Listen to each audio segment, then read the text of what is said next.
Good evening, everyone, and welcome to SJSU ASIS Student Chapter Student Workshop. My name is Sarah Emerson, and I'm currently chair of the SJSU ASIS Student Chapter. Our program tonight is a student workshop, the third in a series, which features SJSU SLIS graduate students who are also official members of the SJSU ASIS Student Chapter, presenting on skills or knowledge with which they have experience. Tonight's presentation will last approximately 30 to 60 minutes, including time provided for a Q&A session after the presentation. At this time, I will now turn the mic over to Frank Florian, the ASIS Student Chapter Program Director, who has the distinct honor of introducing tonight's guest speaker.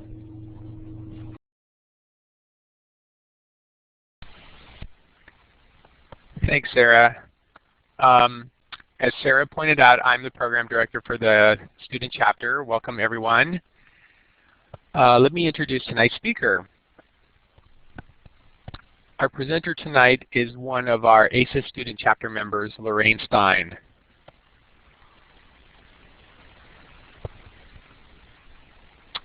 Lorraine, like many of us, came to SLIS with a diverse educational background with associate's degrees in electronic technology and technical writing and a BA in journalism. For more years than she is willing to admit, she has worked as a technical communicator at Qualcomm in San Diego, California, documenting wireless devices. With the completion of her MLIS, which she's finishing up this semester, Lorraine has assumed a new role as an information architect. Lorraine's talk is going to focus on how implementing documentation content management requires many skills learned in our SLIS classes and how this skill set can lead to potential jobs for MLIS graduates outside that of a traditional library. And on a personal note, I just want to say I took a course with Lorraine, was it 1 or 2 semesters ago? It was the Library 282 Digital Asset Management class. And I remember in the Illuminate sessions, the informal Illuminate sessions we had with our instructor, as well as the discussion forum, she was always offering up all these interesting comments and observations about her work environment. And so I've really been looking forward to her presentation and hearing a little bit more about what it is she does and how what she's learning at SLIS is applicable to her job. So without any further ado, please join me in giving a warm welcome to our presenter this evening, Lorraine Stein. Thanks, Frank. Thanks, Sarah, for that wonderful introduction. I want to thank all of you out there for attending this session, because I know it's the end of the semester and you probably all have a ton of other things that you have to get done on time by the end of the semester. So I just want to thank you all for coming. What I'm going to talk about, as Frank pointed out, is I'm going to talk about content management.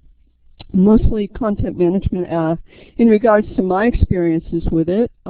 As Frank pointed out, I work at Qualcomm, and I just assumed a new role where we're implementing a content management system. And I'm going to talk a little bit about what the difference is between content management as it might be in other cases. For instance, when Frank and I took a class here, it was in digital asset management. And that's just one type of content management, so I'm going to talk a little bit about that. And I'm also going to talk about what I call the 3 C's, which is control, culture, and content. So without any further ado, let's get started. So a little bit of the backstory. As Frank pointed out, what I'm doing in content management has a lot to do with library science, and many times that I get asked is what does library science, or what does content management have to do with technical communication in library and information science? And to that, I kind of have I like to quote Peter Morville, who some of you might be familiar with ambient find to build it. re-usability, which some of you might have taken when you've taken a class like 202 or 251, where he says we're all librarians. So that includes, those that are in the library profession in a more traditional setting, as well as those of us that are in other kinds of libraries, like information centers. And documentation and technical communication and publishing all have to do with content management, and that all has to do with library science. So in my discussion, I'm going to center on 3 C's. Culture, which is, it's a negotiation between different divergent cultures within an organization. I'm going to talk about the content, which is what we're currently struggling with, which is moving from unstructured content to structured content, and I'll talk a little bit about that. And control, which is what I call entropy, which is kind of a movement towards chaos. Information is a kind of chaotic realm, and what we as library and information science majors are trying to do is move that into more control. So as Frank said, my background is a little bit varied. I've come from the bottom up. I was a factory worker. I worked as a computer technician, and I've been a technical writer for many years and also do journalism part-time. My educational background's diverse, and what I've learned over the years is that technical publications is migrating, like libraries, or libraries already have. They're moving more to the digital realm. If you guys are, I don't know how many of you are working in libraries, but many of you are probably familiar that more and more every year, your objects are not physical objects, they're becoming more digital objects, and this is often the case in corporations as well. What we have done in the past is we generate PDF output, and more this is living in HTML. Of course, that varies from company to company, but I see the trend is going more digital, and it's also going more from the Word documents that you and I are both familiar with to what we call XML and more of a structured domain. So what I'm going to emphasize is how technical communication offers a lot of career opportunity for LIS grads and corporations, because all this content needs to be organized, it needs to be structured. They need metadata, they need glossaries, thesaurus, indexes, and we all have that sort of background, which is really helpful when it comes to corporations, and they're looking more and more towards people that have that sort of background that can help get a little control over their information. So what I did here with this slide is I decided to show that the LIS functions that we often encounter in our classes and how they relate to technical communication and how they relate to our SLIS classes. You can see here that many of the things that I do on a day-to-day basis are the same things that you've done in your classes and the same things that corporations do to try to manage their content. And I put at the bottom here, there's an interesting article that you would find that that also talks, it's from somebody from a librarian that used to be a technical communicator, is now a librarian. And I found her article very interesting. Okay, so to continue on, what I'm going to talk about here, there are many different types of content management. Content management in itself is a set of processes and technologies that support collection, managing, and publishing of digital information in any form or medium. So you guys are probably aware of content management more from a, your metadata classes, if any of you have taken that, or even cataloging. You've dealt with, content. But within the corporate realm, there are many different forms. Frank mentioned that he and I were in a class called Digital Asset Management. Corporations, by and large, they use, the large corporations use what's called enterprise content management, where they're managing their assets across the entire organization. What I'm going to talk specifically about is component content management. And how that differs is, as you might be aware, it's the same as far as objects go, but component content management, what it does is it takes the documents that you and I are probably familiar with, like Word documents, and it breaks it down into what are called topics. And what that enables you to do within a content management system is you could make a document more modular, and then you can reuse bits of that document and other documents and then reassemble and repurpose them in different ways. So I'm going to go into a little more detail about what that entails. Okay, so component content management, as I said, it involves creating, capturing, delivering, customizing, controlling, and managing content. So the creation part can involve two aspects. Usually you'll take, say for example, if you did a document for a class, a research paper for instance, and you notice that that document doesn't have any inherent structure. What it does have is it has formatting. It has a header, sections, an index maybe, tables of contents. So what we do in the in a component content management system is we take a document such as that, and then we break it up, and then we put it into XML. So a heading in a Word document becomes a title to a topic, and each part of the document then becomes semantically meaningful, and then you can use metadata that you can insert in that topic to enable searching or certain forms of filtering and publishing.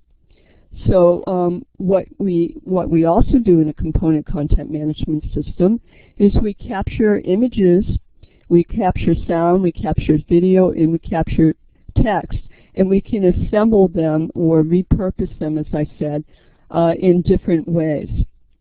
And they could the way that we express this is we write once and deliver it many times. So on top of that, within a component content management system, in order to work with these objects or topics, as you will, we create metadata. Those would be the folders where we locate that information. And then we put metadata as far as enabling it to search when we publish it as an HTML format, or within the user interface of the component content management system itself. And in addition, we have a controlled, we try to impose a controlled vocabulary. Much like, I don't know, just kind of throwing this out. How many of you have taken 248? Could you just give me a smiley face? Just let me know. Okay. And I'm assuming you all probably have taken 202. So you're probably familiar with when you work with the database, you created fields, you created values for those fields. You're doing exactly the same thing here. The challenge is that unlike in a library where you have Mark 21, you have your AACR2 rules, you have a lot of authority files.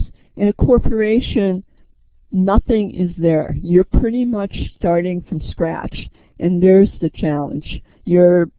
All you have is whatever information that you can glean from, say, purchasing consulting services or watching webinars or best practices So it becomes a little bit of a challenge because you have you're trying to make structured content out of an unstructured environment.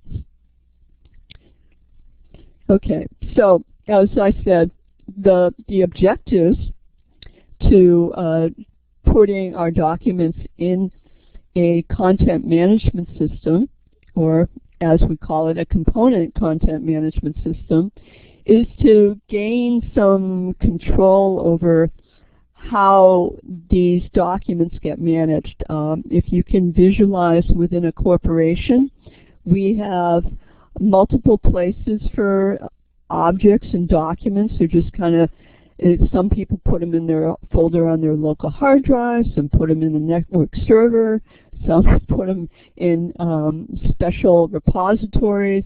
It's all over the place. So for a person in technical publications like myself, often what happens is if I'm dealing with engineers in different groups, they all have different ways of doing things.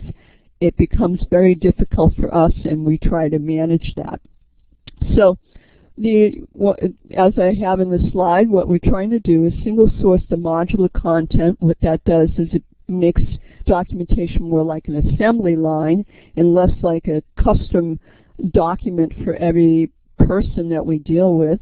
We try to use metadata to enable reuse and repurposing. What does that do?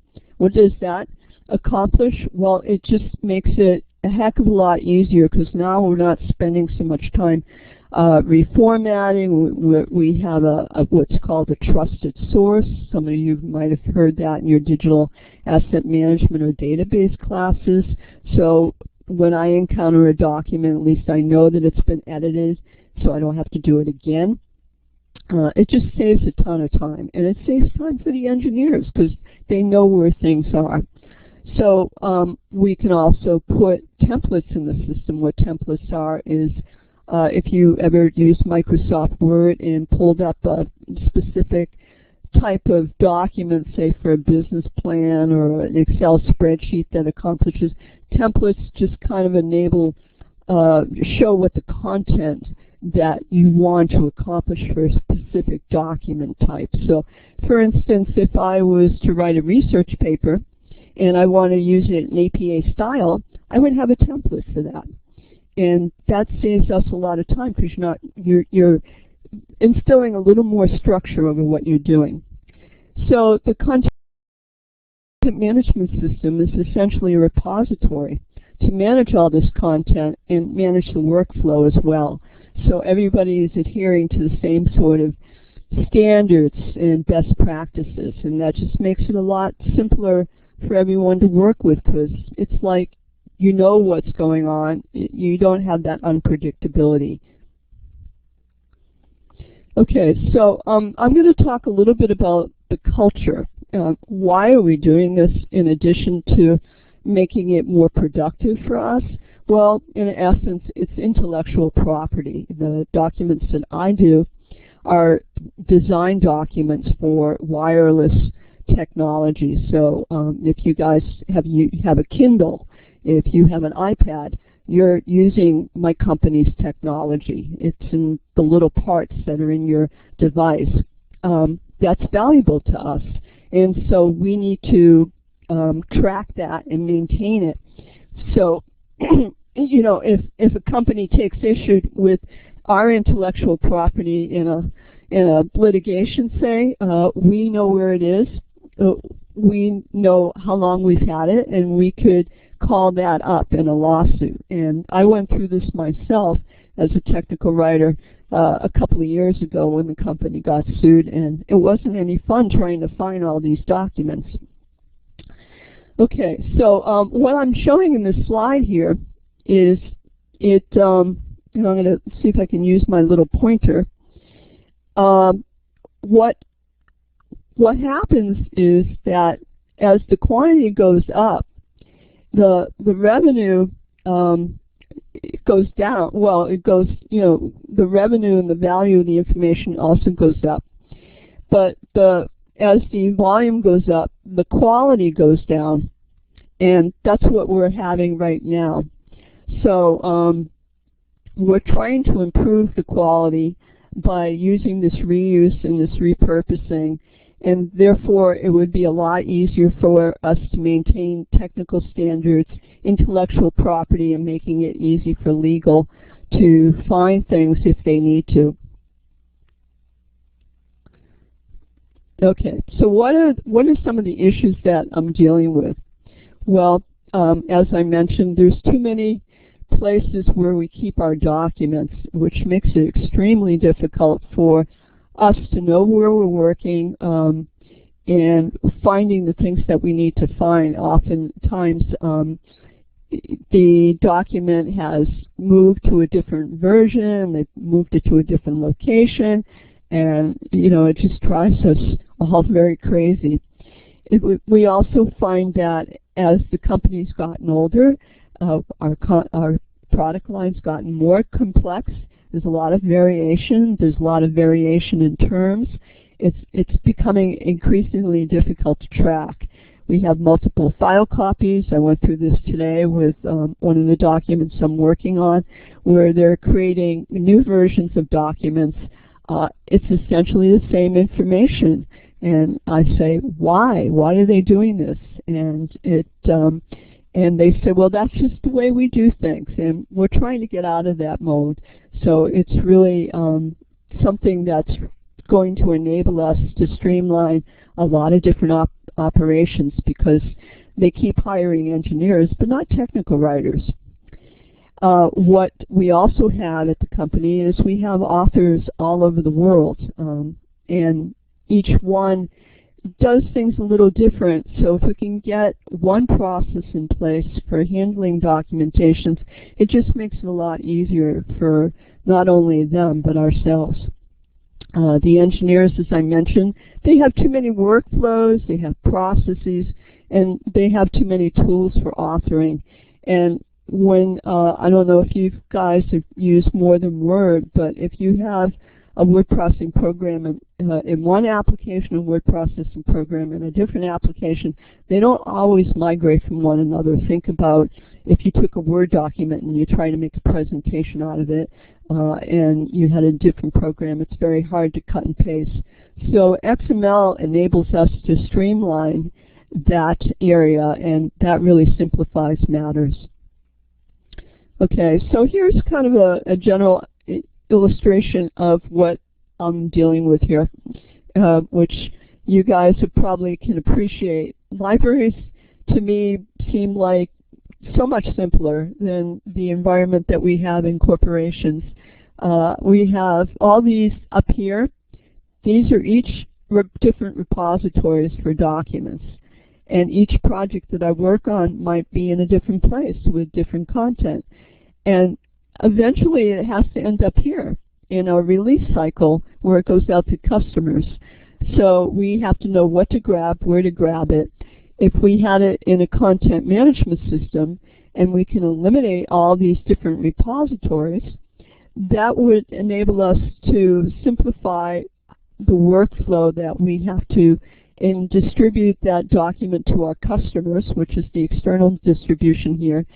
And we also deliver customers internally, so it would streamline things for our internal audience. Okay. So when I talk about unstructured versus structured, what am I talking about? Well, unstructured document, as I said, is like your Word document. I don't know if you've ever tried to search for something on your local hard drive. It can get really hard to do if you don't have any metadata in there. If you just, because all you're doing is like you're doing full text searching, and oftentimes it becomes very hard to find and locate, and you're not sure if you got the right document.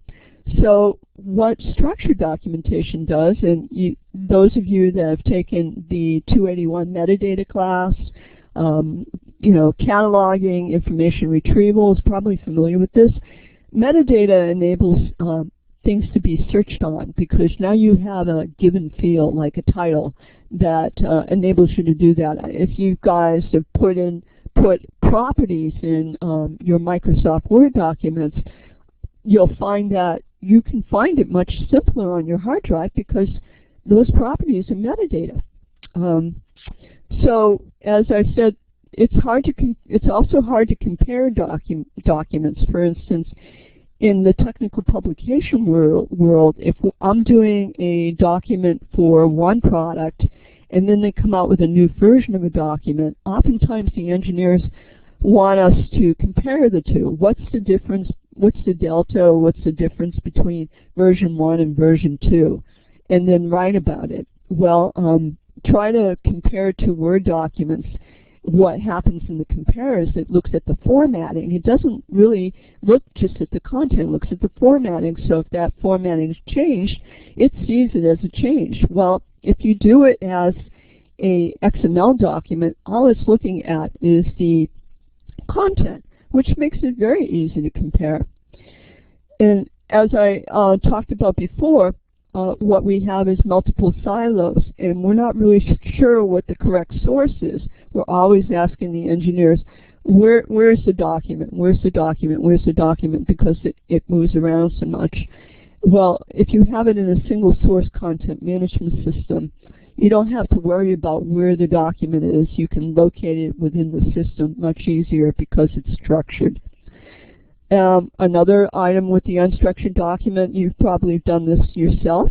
You can have it on your flash drive. You can have it on your local hard drive. You have to move it. Many of you have used Google Docs in your classes because it enables you to have a single place to go to it, and you can keep it regardless of what device you're on. Well, that's essentially what structured documentation does. It enables you to have it's not a cloud per se, but it many times you have a web-based place that you can go to find this, and you can just write it once and you can deliver it many times to different customers. You'll also notice that if you're working in Word, that's a proprietary format, and a different type of word processing document that's also, could be proprietary. Well, XML is open source, so that kind of negates that. It works on any device, and it's very easy to use. So that's another advantage to having structured documentation.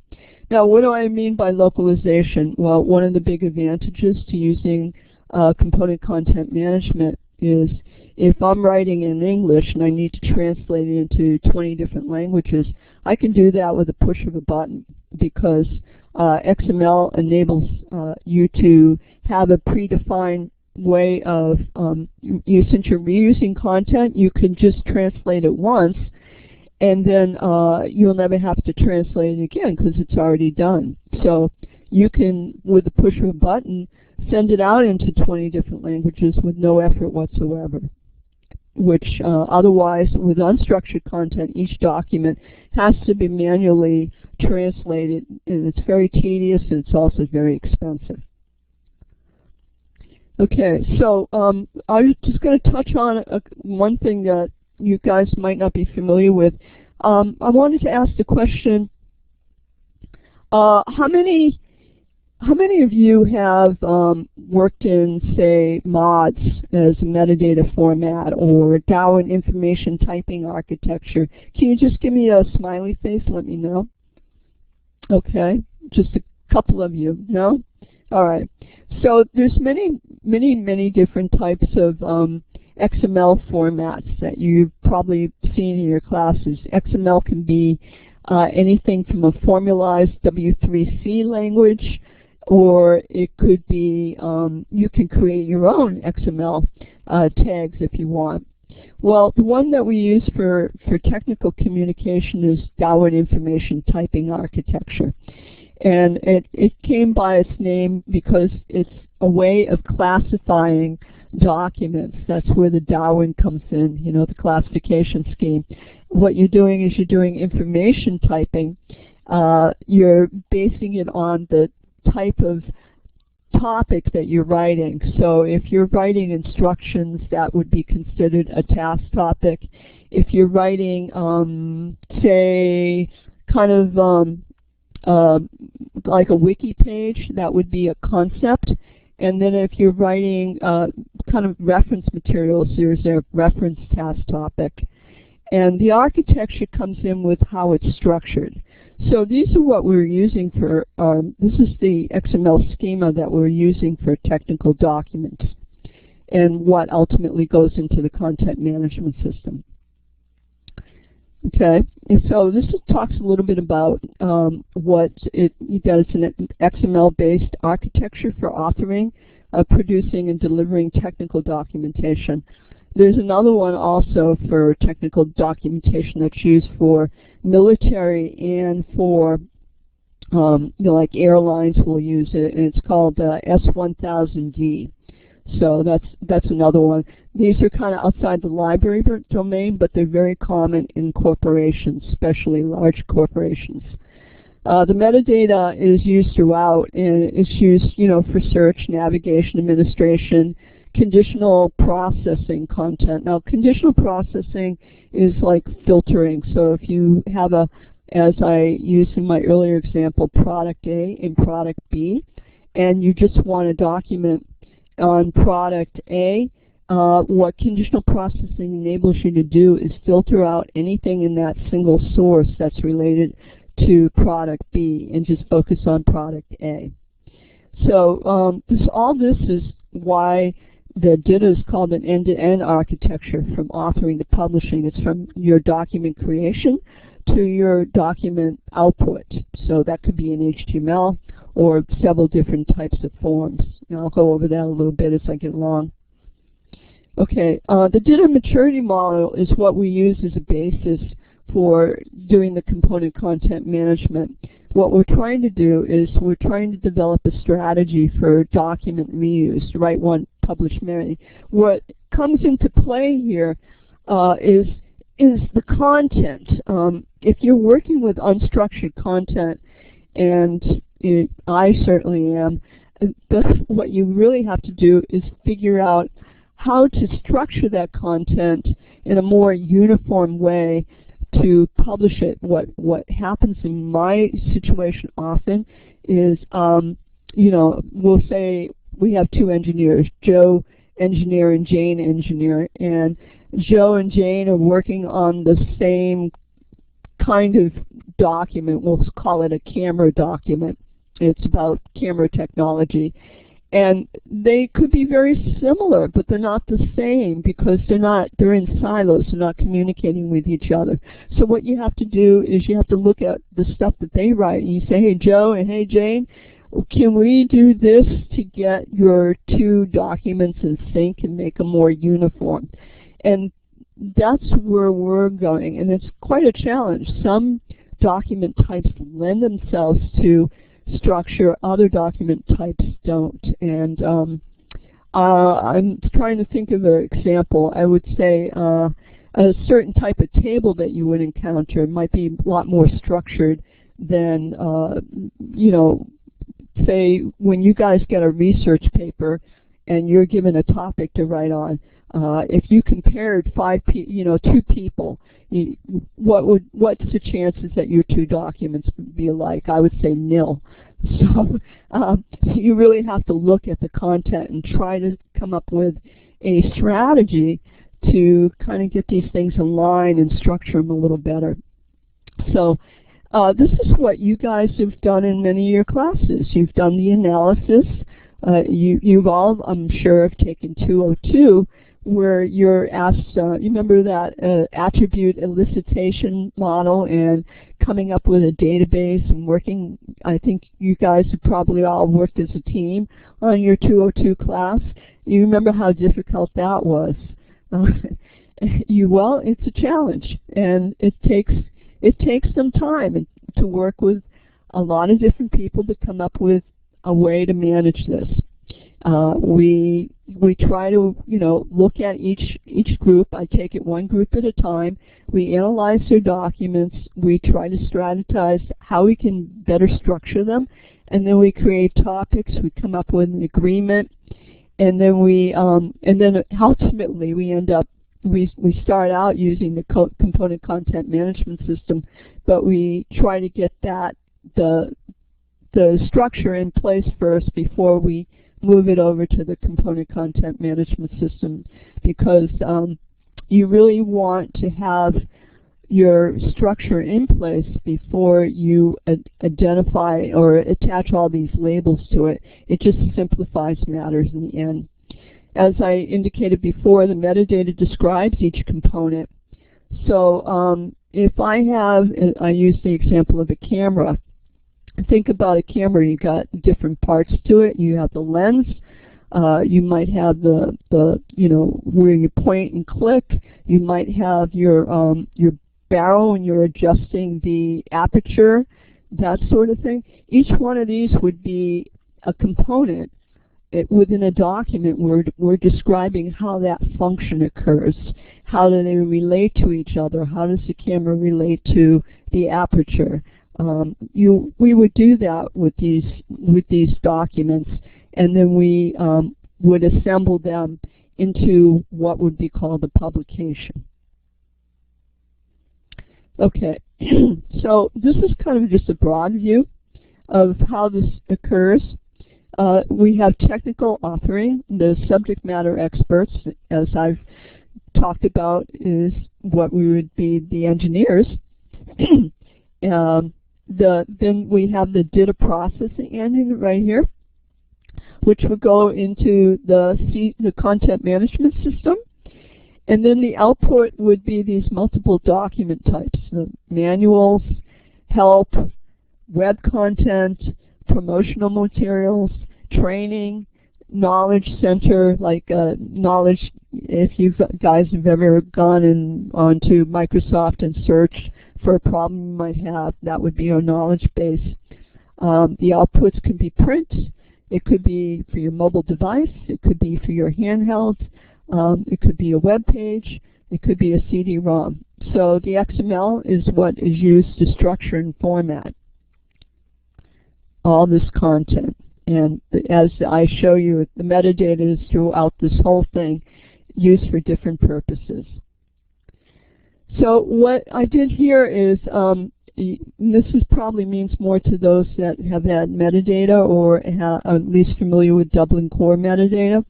I took this from a different project that I did for a class, and I think it was the Library 281, the metadata class.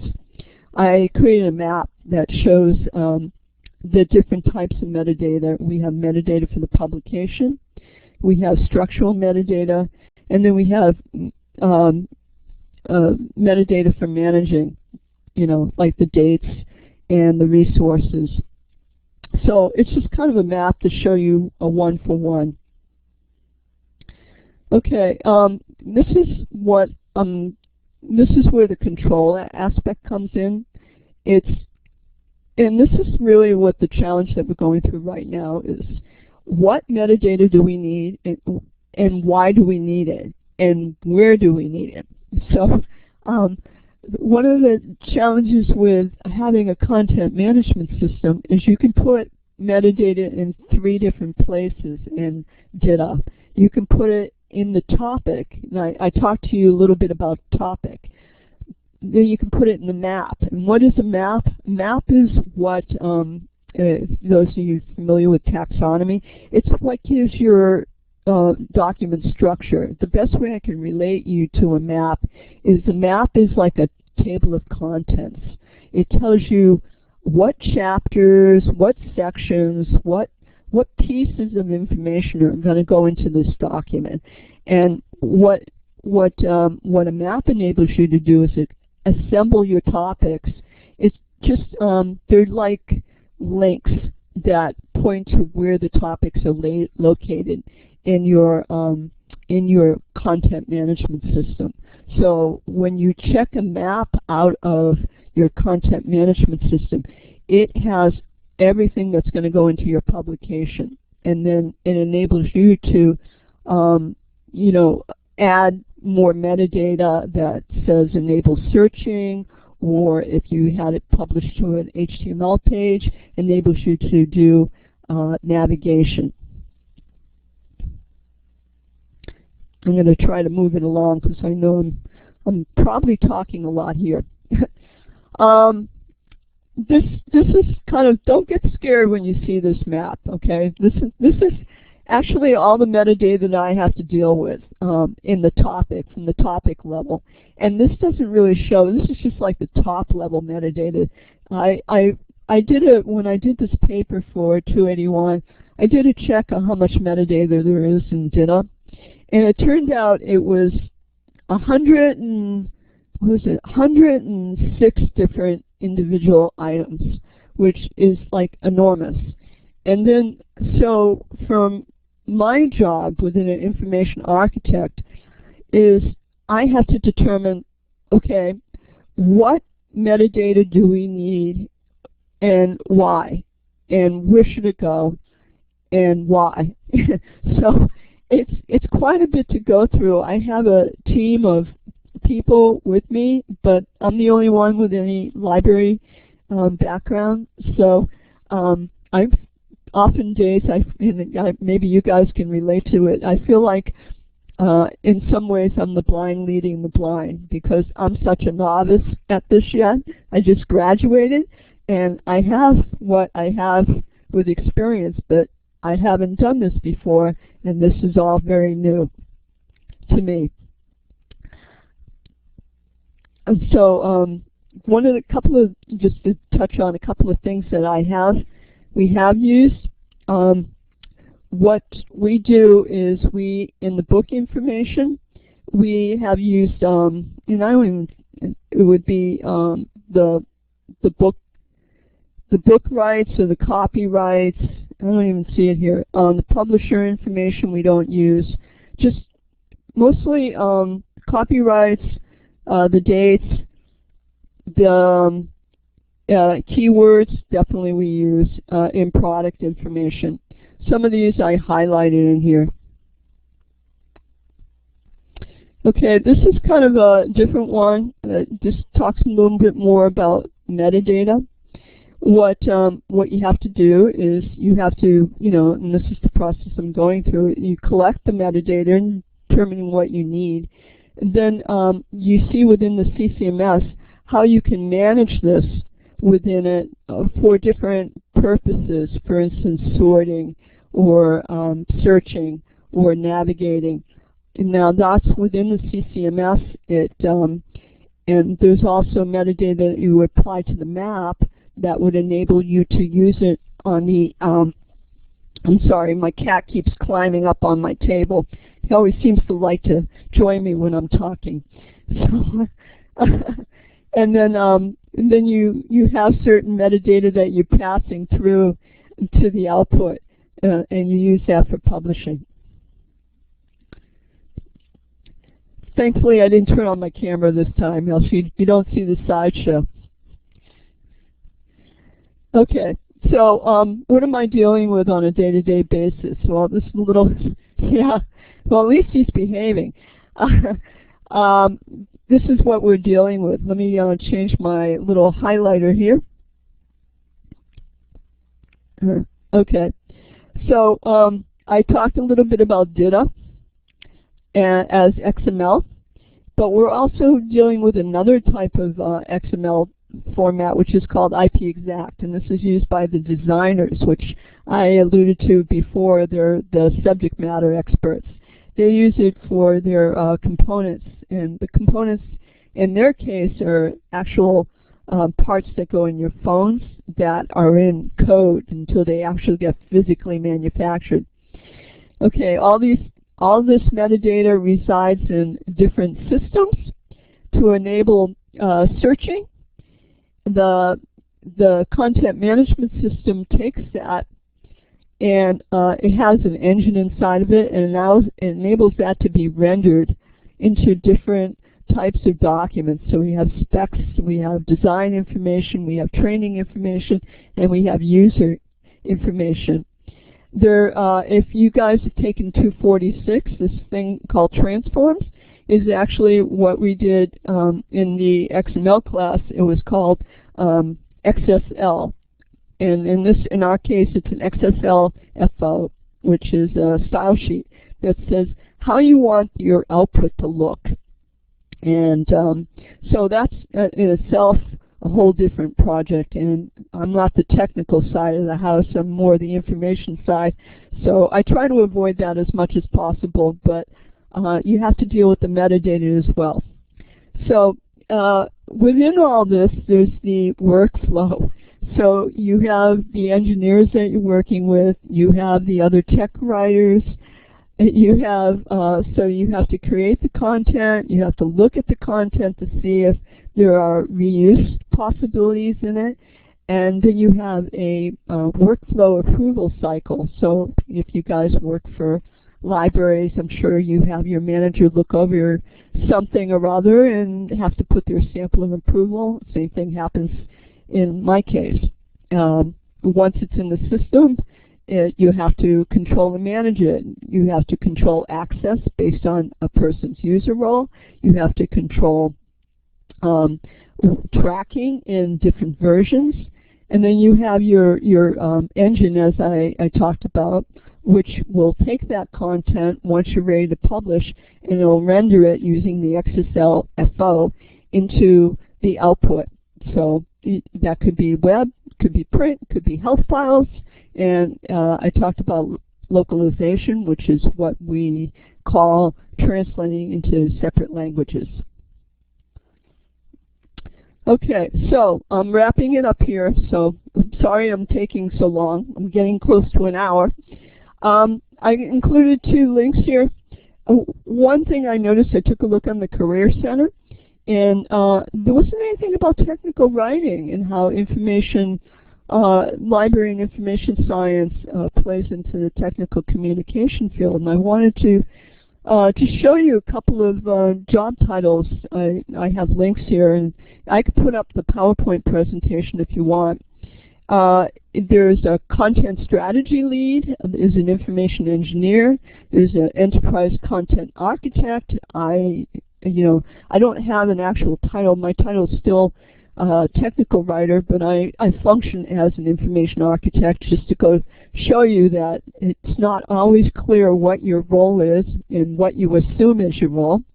There's also a data architect, which is a little more on the database heavy side, but that's also, I looked at the job and I also saw other things within that job that I do. So many different job opportunities out there for library and information science if you want to get that high-paying corporate salary like myself, right? So here's just some references for you. I love Dilbert, so here's a little Tina the Tech Writer for you to read while I'm taking questions. Okay, does anyone have any questions? I'll let go of the mic.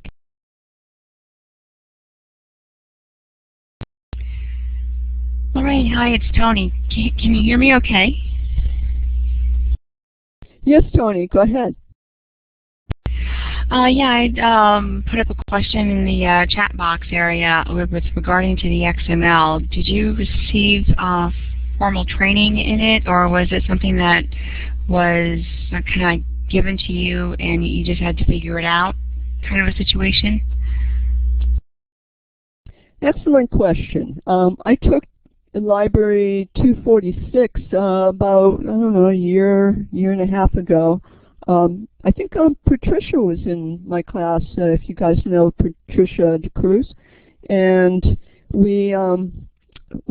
I did that. But as far as DITA goes and doing DITA and XML, we had training at work, and I think it was just, what was it, about 2 days of training, and then you're kind of left off on your own devices, and then you kind of just figure it out from there. Does that answer your question, or do you want me to elaborate a little more?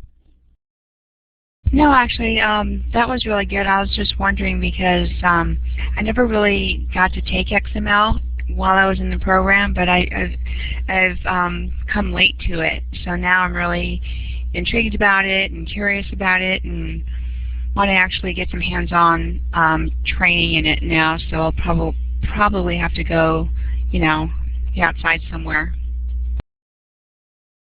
Yeah, there's a lot of I have a bunch of books that I use for resources for the DITA stuff, because DITA as an XML language, it's a hell of a lot more complex than any that I learned in the class for 246.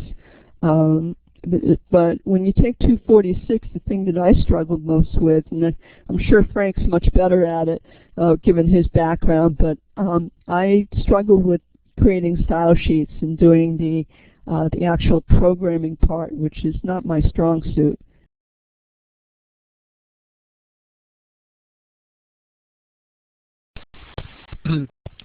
Since you're talking about that specific topic right now, Lorraine, I was going to ask. I'm actually taking the 246 class this semester with the XML class, and it is a useful class. If you certainly hear a lot about XML becoming more and more widely used just everywhere as content moves onto the web and digitally. So I think it's probably a good thing to have some exposure to.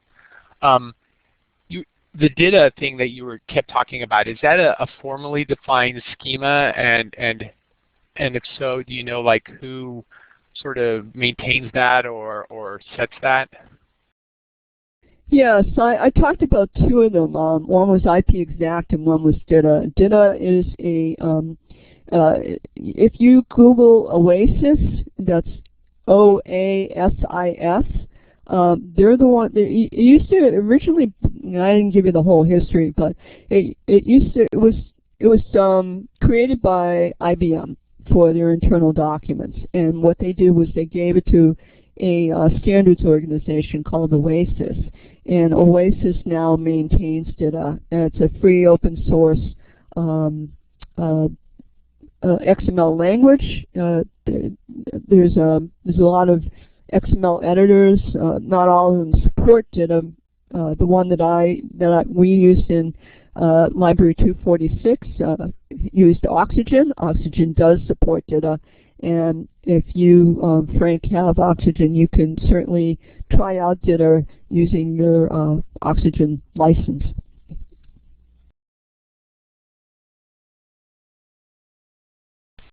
Oh, cool. Thanks.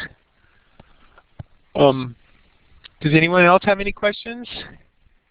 I don't want to hog the mic. I might have a few more questions too, but I'll give someone else a chance to ask a question.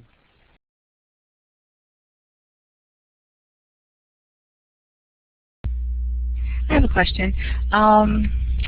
Since I was a few minutes late, Lorraine, I was also curious. What kind of content management system do you currently use? Is it something that's open source, or is it something that is proprietary? Excellent question. Let me redirect a little bit to you. Do you use a content management system, or are you aware of them?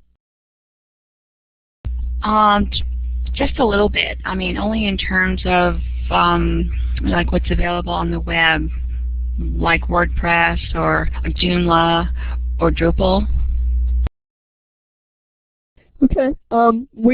The one that we're using, or I'm in the process of implementing. In fact, I have to meet with the VPs tomorrow on it because I just finished doing my what they call my implementation workbook, kind of defining what the metadata that we want, which is going to be fun.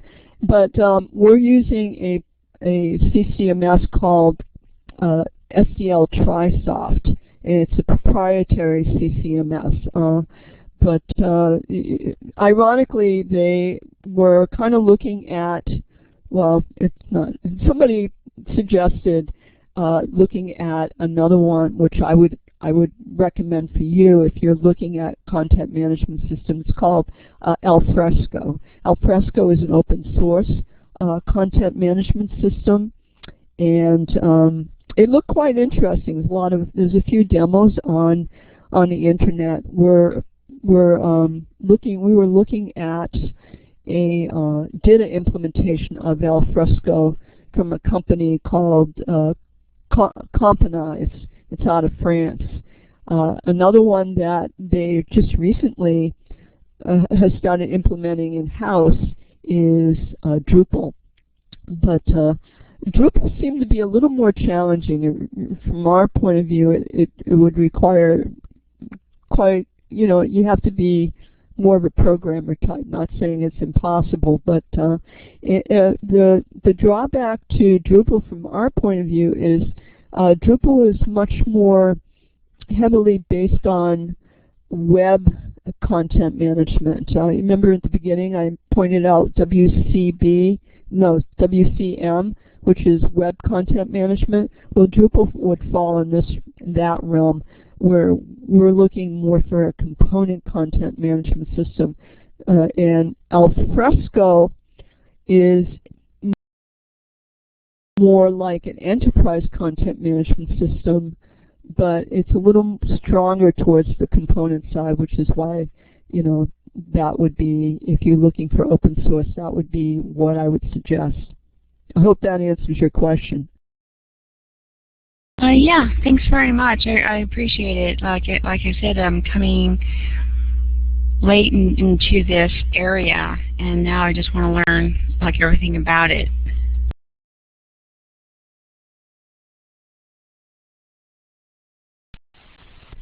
Hey Lorraine, you had that you had one diagram where you were showing this information residing in all these the content residing in all these different areas. I remember a couple of them was like Quickie, and which I would assume is some sort of wiki, and then Linux, and it was going all into your sort of central content management system. And then off to the side there was a little information silo that said SharePoint, and it wasn't connected up to anything. How does that sort of fit into the overall structure?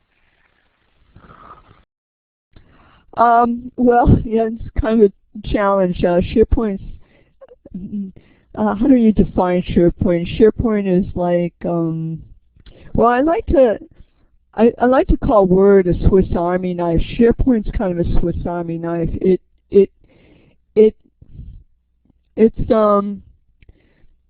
like clay. You can mold it into whatever you want, and so it's not inherently, like, for instance, you see Design Sync and Perforce. They're very good on versioning, which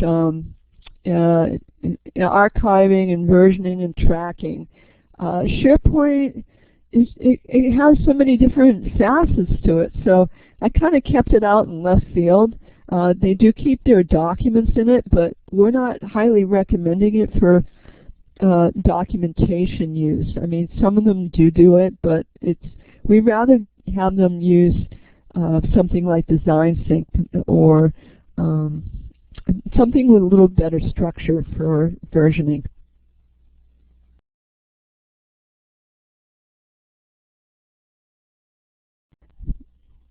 Yeah, yeah, it is a CMS, but it's not, I don't know.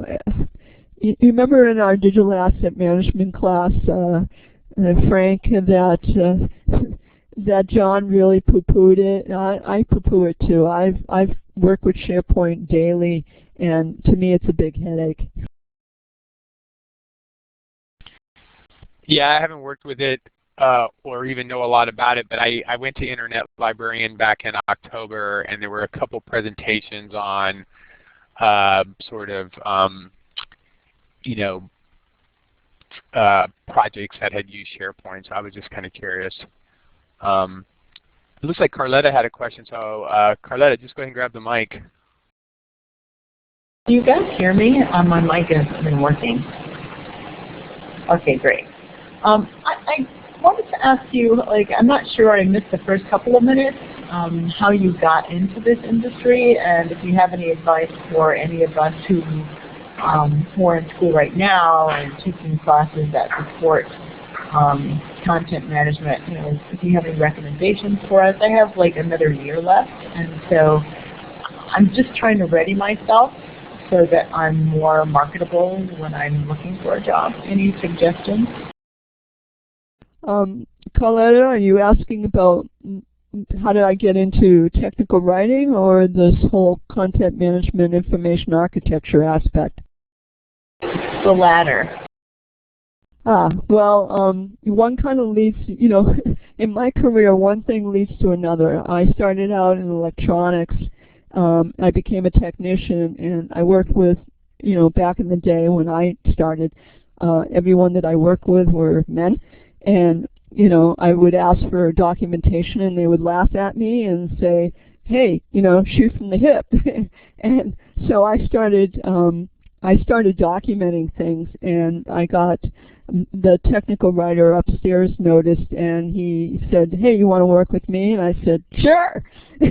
And no, I didn't have any background in it. It just led into it, and promptly got laid off a year later. Came to California, got a job for the military industry, and started technical writing there. So this information architecture part of my career came out of my technical writing because they needed people to organize this stuff, and I went, when I started finding out what they're planning to do with the documentation, I said, wow, there's a good opportunity. Nobody's taking advantage of it, so I think I will.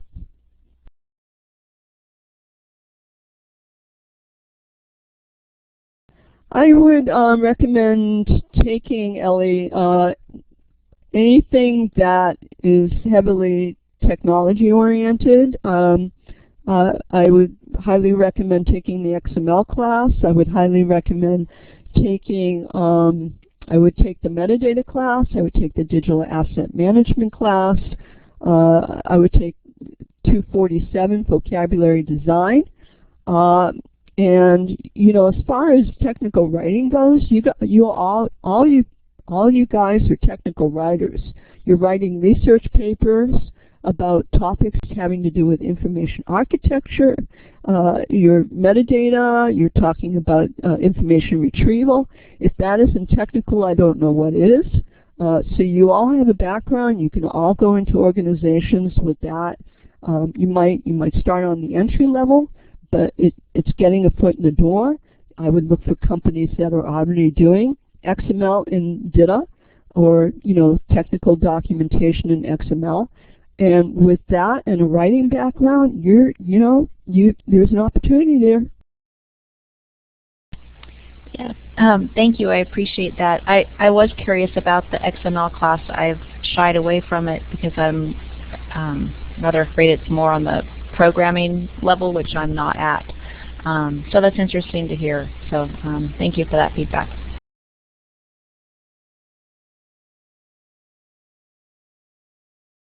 Lorraine, I had a question. You mentioned the issues that were associated with employees working in silos, and I was wondering, is it difficult to get employees to move away from working in silos? Wow, that's a tough question. It's very much about the company culture, and you know, I was trying to keep it on, how should I say, trying to keep it on a kind level without, you know, ranting and raving too much, because who wants to hear that? But, you know, in my particular company, the engineers are, you know, at least in my particular organization, the engineers own the content and not the technical writers. In other companies that I work for, it was just the opposite. What would happen is I would get source information from the engineers, but the writing that content was up to me. You know, I would put the whole thing together, and then I would just go to the engineers when I need a little more help or advice or information. Because they own the content, it's a lot more challenging to collaborate, getting that trust and that respect and that credibility that it takes for them to have a belief that I could handle their content well. And it's also very challenging in the technical organization realm to get time from the engineers. I mean, we're all under a lot of a heavy workload and deliveries, And getting that negotiation just, you know, it takes time, and that's where the true challenge is. But yeah, they are heavily siloed, and it takes a lot of time and effort to kind of get them to see. They all want that kind of XML type documentation. They're just, perhaps they just find it's, you know, it takes work, and they're concerned that the work involved would impact their schedules. Thank you. That's really interesting. It's good to hear your insight about that.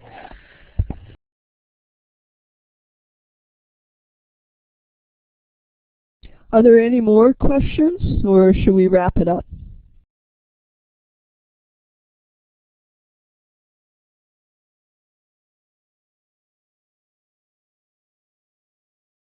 Hey, I want to just thank you all for coming, and I want you to have a great end of the semester. I really do appreciate you coming and attending my presentation. Feel free, if you have any additional questions, to come by and ask me, or, you know, ask me for any advice you need. You know, now that I'm out of the program, I have a little more time.